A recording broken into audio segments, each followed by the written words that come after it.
chers amis, j'utilise le mot amis puisque nous sommes là pour la littérature, tous ceux qui aiment la littérature sont des amis, nos amis, mes amis et les amis de Margaret.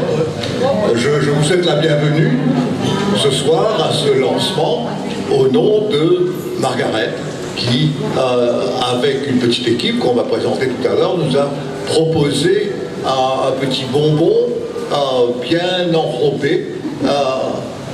Alors, je voudrais évoquer la première fois où j'ai rencontré Margaret. C'était à Souillac, en 2004, si je ne me trompe pas, lors de la relance du musée Robert-Édouard Arc. On se souvient, ce musée avait été détruit par un fonctionnaire qui avait mis un trait sur ce musée et que le gouvernement de l'époque avait été obligé de le reconstruire très vite. Et moi, je rentrais à Maurice cette année-là et j'avais travaillé à la réfection du musée. Et pour l'ouverture, il y a tout d'un coup une femme ravissante qui se met à lire un poème de Robert-Édouard Arc. Je ne me souviens plus du nom du poème en question. Danse sur la mer. Mais je me souviens de la personne qui l'a lu. Et comme je suis un amateur de poésie, j'ai tout de suite compris qu'il y avait là quelqu'un qui aimait, comprenait la poésie et qui savait vivre les mots. Vous ne pouvez pas aimer la poésie sans pouvoir vivre les mots, vivre les nuances des mots, apprécier la sonorité des mots et apprécier tout le contenu émotionnel des mots. Je dis ça et un grand poète mauricien comme M. Ninkwetjan ne peut qu'être d'accord avec moi. La poésie est forcément de l'émotion. Et c'est la première fois que je rencontrais donc Margaret Lilline, et par la suite, on a eu l'occasion de se rencontrer souvent dans ses fonctions à la Mauritius College of the Air, à l'époque, défunte hélas, et remplacée par le Open University of Mauritius quand même, où elle est toujours une des fondatrices.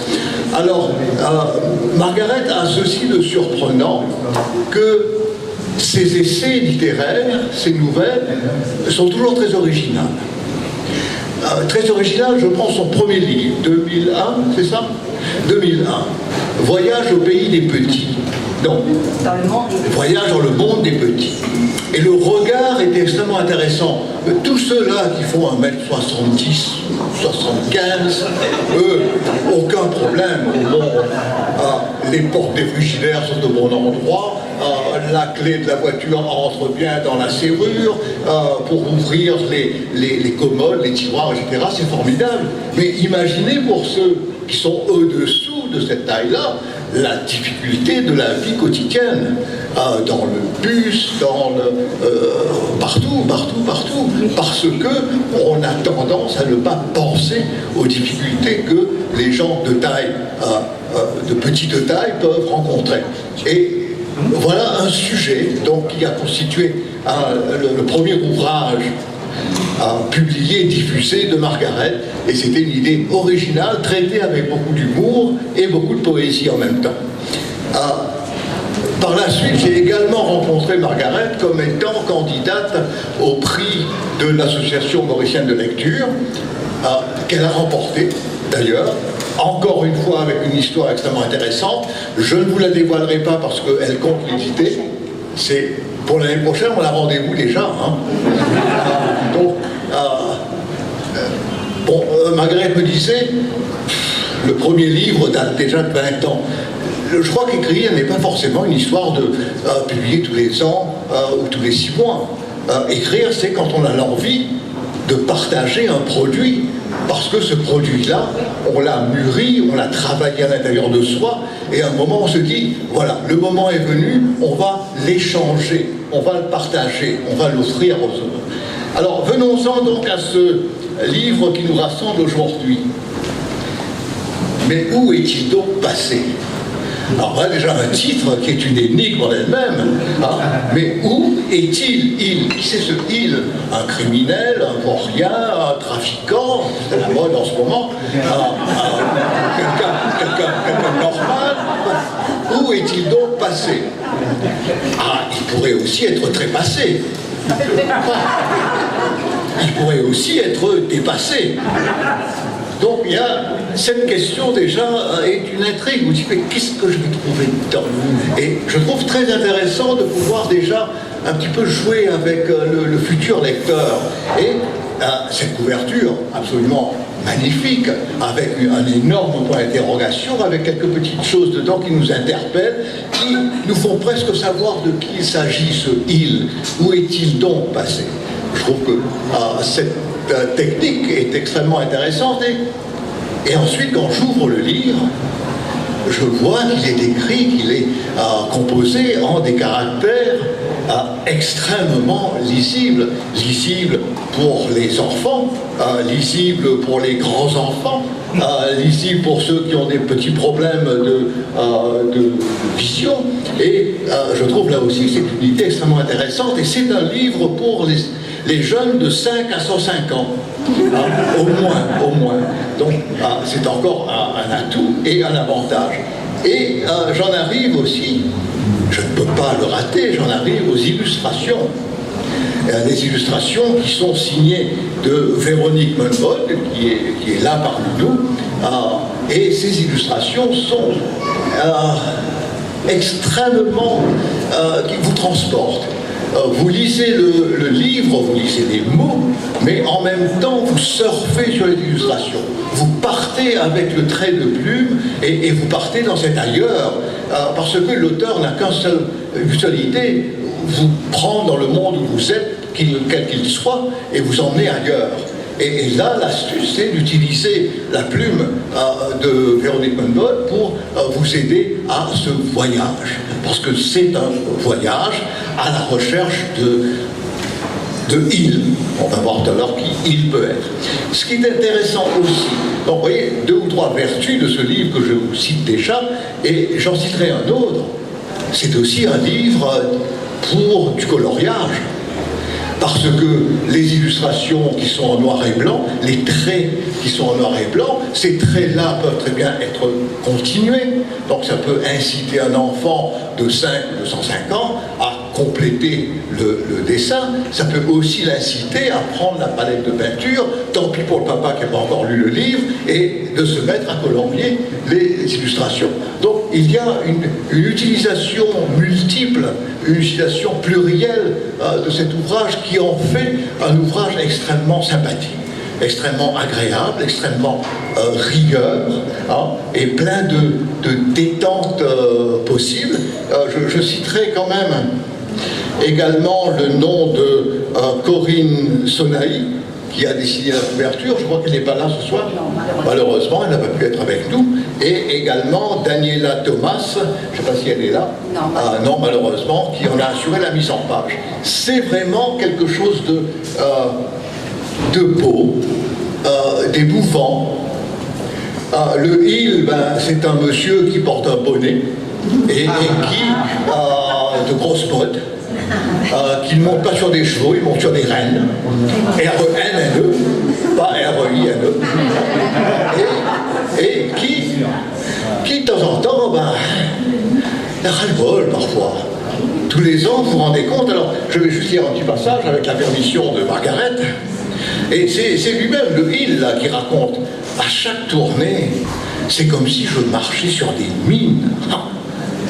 C'est devenu un véritable parcours du combattant. Atterrir sur une maison est devenu un véritable casse-tête à cause de leurs antennes paraboliques. Le renne devient fou à force de faire des zigzags dans le ciel. Et il n'y a plus de cheminée. Alors je dois passer par la fenêtre. Et quand j'entre dans une cour, je suis souvent accueilli par un chien féroce. Si tu savais le nombre, il parlait à sa femme, si tu savais le nombre de fois où j'ai failli laisser un morceau de mon repas, ou alors ils installent des alarmes qui se déclenchent en faisant un boucan pas possible. Cela fout une frousse terrible à mon reine. Si on continue, je suis sûr que je vais faire un infarctus. Dans une maison, j'ai même eu droit à un piège à rat. Tu te rends compte? Je me suis fait prendre comme un rat. Ils sont fous, ces humains. Voilà un petit exemple. Je crois que tout à l'heure, après que Margaret ait pris la parole, quelqu'un va nous lire d'autres extraits. J'espère ne pas avoir mordu sur les extraits que cette personne comptait lire. Oui, j'ai mordu. Désolé. En tout cas, voilà, c'est quelques mots que je voulais prononcer pour dire merci à Margaret, pour dire merci de nous permettre ce voyage féerique, ce voyage ailleurs, et dans une intrigue qui devient au moment policier. Père Noël, la mère Noël qui le cherche partout est assistée par un inspecteur de police qui s'appelle M'as-tu vu?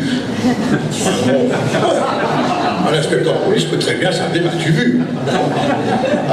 En tout cas, nous sommes ici un certain nombre de personnes, nous sommes tous à la recherche de cadeaux de Noël. C'est la pleine saison, c'est la période.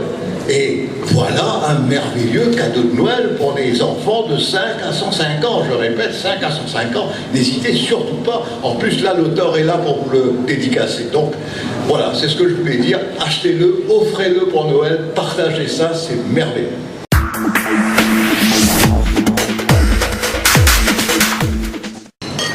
Il n'y a pas mieux comme introduction. Parce que, justement, ce livre, je l'ai écrit en pensant à faire du bien. Voilà.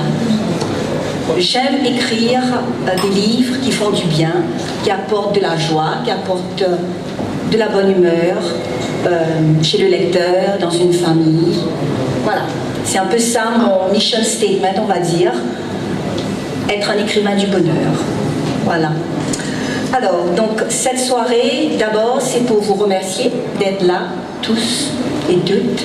Vous êtes tous des amis de différents cercles.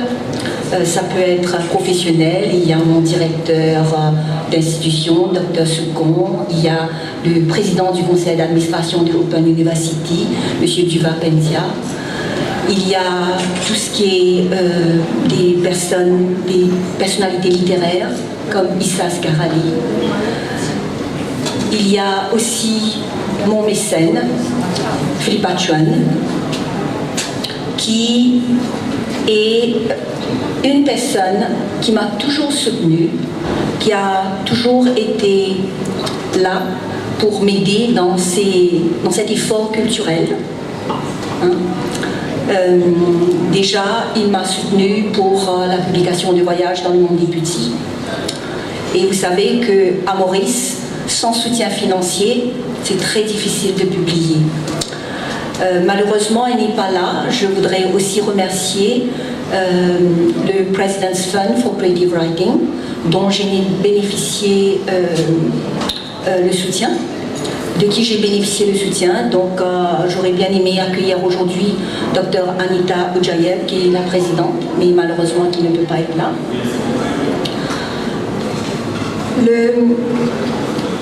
Je tiens aussi à remercier les collaborateurs de ce projet. Alors d'abord, Véronique Manbot. Ça a été un honneur et une joie immense de collaborer avec toi. Vous savez, depuis cette histoire dort dans mon tiroir depuis 5 ans. Et la recherche, comme la recherche de ce personnage mystérieux, ça a commencé avec la recherche de l'illustrateur. Parce que cette histoire, elle est spéciale, elle est, on va dire, originale, un peu disjonctée. Ça ne veut pas dire que Véronique, que tu es disjonctée, mais je trouve que j'avais vraiment besoin de quelqu'un qui soit en affinité avec cette histoire. Et ça a été comme un vrai miracle, voilà, comme ça à un moment donné de se croiser suite à un atelier de travail avec une poétesse américaine organisé par l'ambassade américaine, n'est-ce pas? Et après, un autre atelier que nous avions organisé à Open University avec la même poétesse américaine. Et donc là, on a renoué et c'est comme ça que cette collaboration a germé. dans mon esprit. Donc je te remercie d'avoir accepté de jouer le jeu et de t'être donné à ce projet avec passion et générosité et sincérité. Voilà, merci. Alors,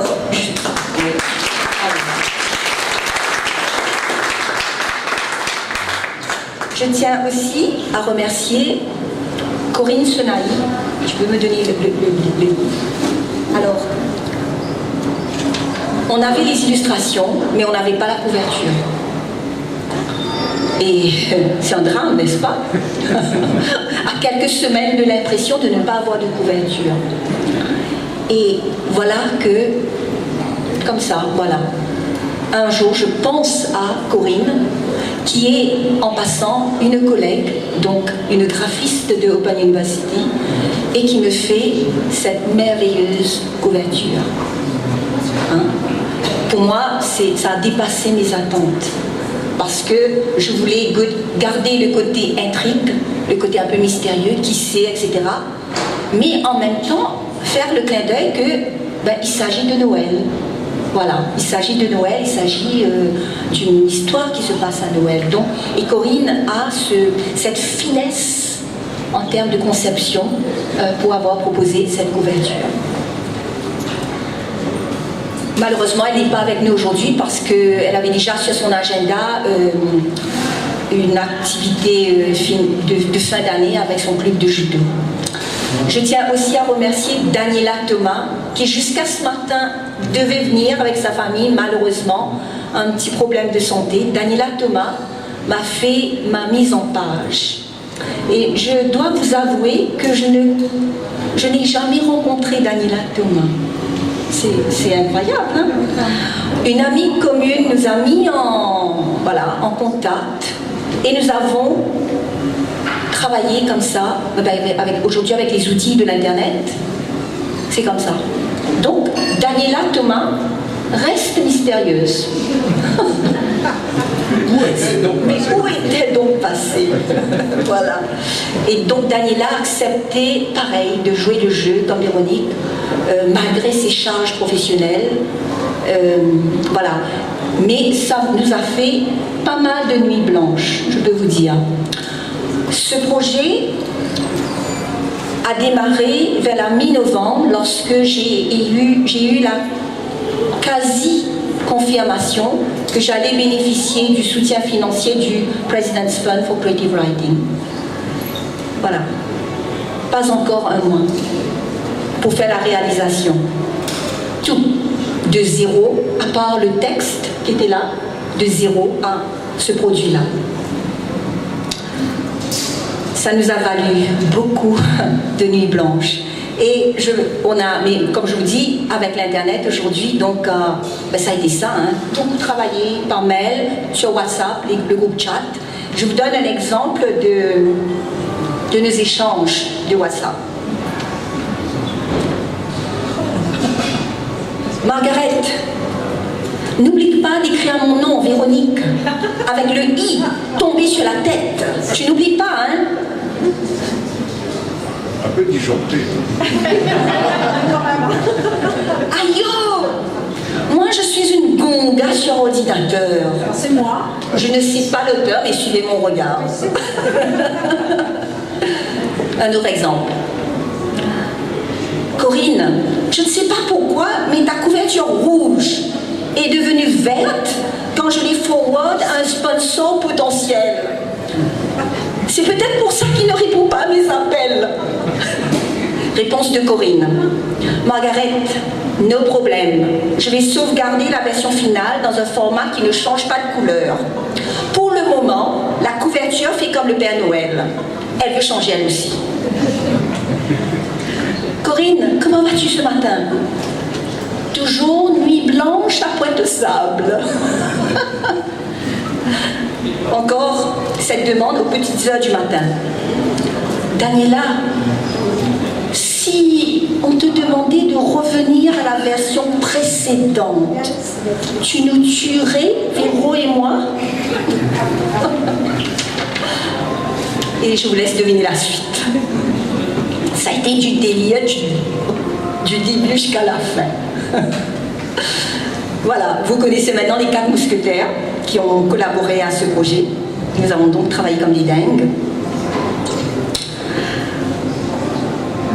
Je veux maintenant dire merci à mes collaborateurs un peu plus lointains, ceux de l'imprimerie T-Printers, qui a fait cet ouvrage. En général, cette imprimerie a son programme de fin d'année arrêté. Ils l'ont fait pour moi. Eux aussi ont passé quelques nuits blanches.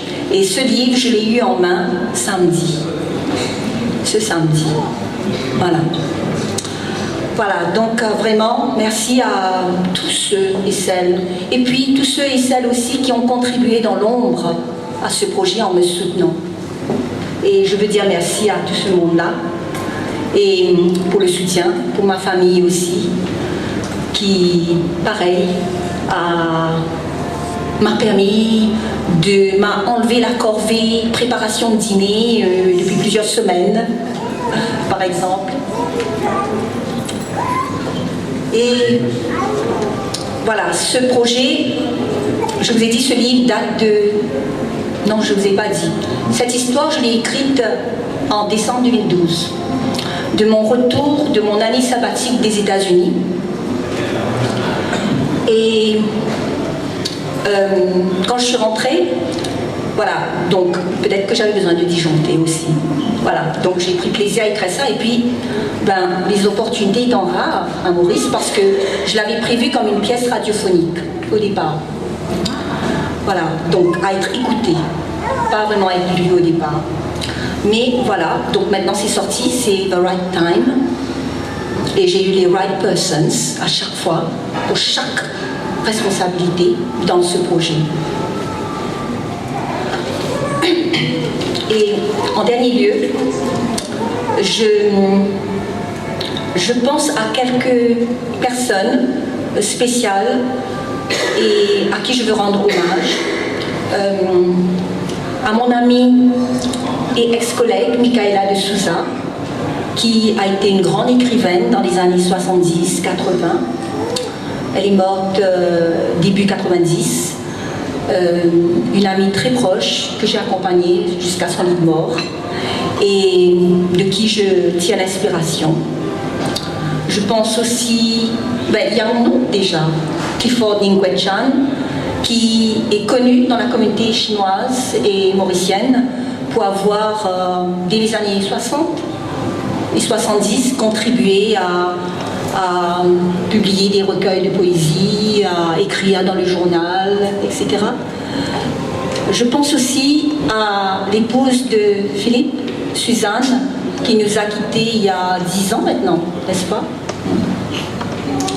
Et enfin, je pense à ma maman, qui nous a quittés si brusquement l'année dernière. Mais je suis sûre qu'elle est là aujourd'hui et qu'elle a veillé sur tout ce projet de bout en bout. Et je termine par cette anecdote. Il y a quelques semaines, justement, lorsqu'on commençait à démarrer, ma petite nièce, Amy, qui est au Canada, rêve de maman. Et maman qui lui dit, tu sais, je suis maintenant passée, j'ai quitté là où je suis passée à une autre étape. Je suis montée. Et Amy qui dit, Popo, dis-moi, c'est comment le paradis? Et maman de lui répondre dans ce rêve, c'est comme Noël tous les jours. C'est beau, c'est beau. Et voilà, donc j'étais sûre à ce moment-là, voilà, que j'étais sur la bonne voie, qu'il fallait que je sorte ça et que j'apporte justement un petit peu de Noël dans les foyers, moi aussi à ma manière. Voilà, et voilà, et voilà d'où est arrivé ça.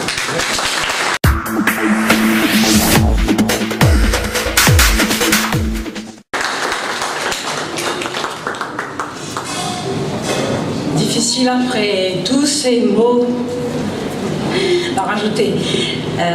Sauf que si je ne croyais pas encore au Père Noël, j'aurais pas pu illustrer ce livre, ça c'est vrai. Et c'est un petit peu sportif, illustrer un livre, parce qu'on vole, on plane. J'ai pris du temps.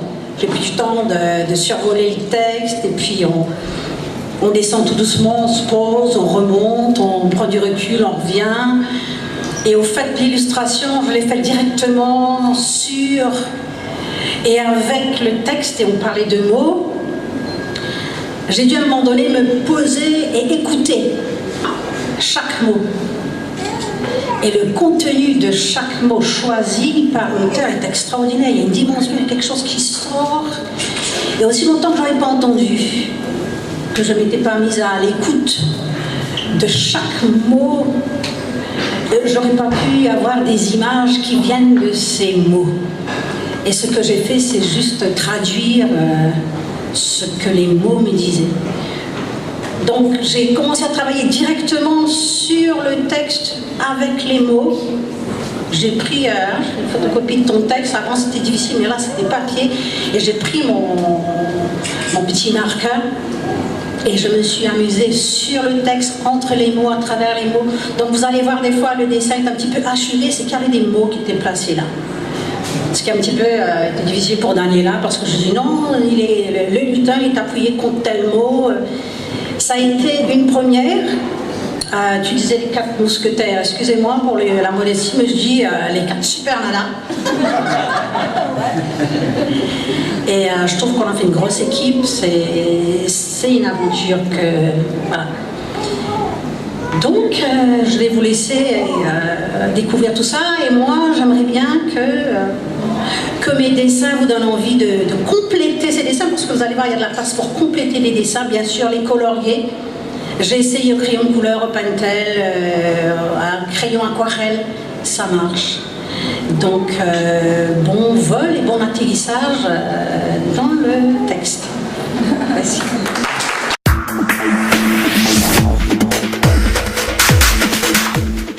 J'en ai marre, j'arrête tout. Il envoya valser ses bottes et son bonnet. C'est fini, c'est bien fini. Il dénoua sa ceinture et enleva l'épais manteau blanc et rouge qu'il laissa tomber par terre. Puis il s'affala dans son fauteuil. Pour la première fois de ma vie, je vais passer un Noël tranquille, pépère, enfin. Il tendit la main vers la télécommande. Elle le devança et saisit l'objet. Il lui jeta un regard furieux. « Fiche-moi la paix ! Tu n'as pas le droit de faire ça! Tu n'as pas le droit de nous faire ça !» Elle prit à témoin les lutins qui assistaient à la scène tétanisés. « Si !» Il lui arracha la télécommande des mains et alluma la télé. Sur l'écran défilaient des images de foules dans des centres commerciaux, tandis que résonnaient les chants de Noël. « Tout ça, c'est de la foutaise !»« T'as pas le droit de dire ça !» Elle éteignit la télé. « Si !» Il lui jeta un regard plus noir que le précédent. Les lutins se regardaient entre eux, ne sachant ce qu'ils devaient faire. L'un d'eux fit un premier pas hésitant vers la porte. « Restez, ceci n'est pas un secret. Je ne peux plus continuer. Je ne veux plus continuer. Je démissionne. » « Je refuse ta démission. Rappelle-toi que c'est moi la patronne. » Sa réponse avait claqué comme un fouet dans l'air. Elle en fut la première surprise par la violence de sa réaction. Mais les enjeux étaient trop importants. Il fallait coûte que coûte stopper les dégâts. Sinon on allait droit à la catastrophe. Sinon le monde allait droit au mur. « Eh bien, je me passerai de ton autorisation, patronne. » Sans le vouloir, il s'était mis à hurler. Les lutins se serraient les uns contre les autres, pétrifiés. « Tu ne sais pas, toi, ce que je vis, ce que j'endure. Chaque nouvelle année est pire que la précédente. Je n'en peux plus. » Elle essaya de respirer lentement, profondément. « Tu as raison. Je ne sais pas ce que tu endures. Je ne suis pas sur le terrain, moi. Allez, raconte-moi. Dis-moi tout. »